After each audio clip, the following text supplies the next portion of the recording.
আসসালামু আলাইকুম, আপনারা কেমন আছেন? আলহামদুলিল্লাহ, আমিও ভালো আছি। আজকে দেখেন এই যে একটু ব্রয়লার মুরগি আনছে আপনার ভাই, কারণ পোলাপাইন কিছুই খাইতে চায় না গরমের।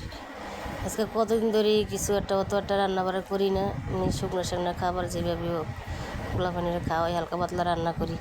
আজকে একটা ব্রয়লার মুরগি আনছে, যে দেখেন আমি একদম ছোটো ছোটো কাইটটা লইছি, এর ভিতরে কটা গিলাও আছে, এটি দিয়ে তারপরে একলগেই কষাইয়া রান্না করবো। একটা আলু দিছি, পেঁয়াজ দিছি, রসুন দিছি, ময় মশলা সব কিছু একলগে দিয়ে দিছি।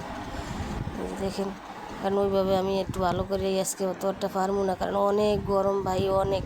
এই গরমে আমি অনেক অসুস্থ হয়ে গেছি গা। অত গরম, শহরে আল্লাহ গাছ নাই, কিছু নাই। গ্রামে এক জায়গায় না এক জায়গায় দাঁড়াইলে একটু তাও ঠান্ডা লাগে, একটু বাতাস বাতাস লাগে। আর শহরে তো কোনো জায়গায় দাঁড়ানোর মতো ক্ষমতা নেই। যারা সাধারণ মানুষ, তো কষ্টের কোনো শেষ নেই। তো ঘরে না আছে কোনো একটু শান্তি, উপরে গরম, তারপরে কোনো একটু ঠান্ডা, কোনো জায়গা নেই।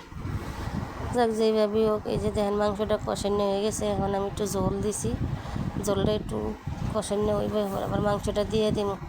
যে এখন মাংসটা দিয়ে দিই, মাংসটা ভালো করে কষাইয়া তারপরে একদম শুকনো শুকনো করবো, কারণ ব্রয়লার মুরগি অত একটা ঝোল টোল খাইতে চায় না। আজকে তো আমি একদমই ঝোল দিব না, কারণ আমার তো অনেক গরম। একে তো গরমে আমি পাকঘরে কোনো খাড়াই থাকার মতো কিছুই আমি পাইতাছি না, এত গরম। এই যে ময় মশলা সব কিছুই দিয়ে দিছি।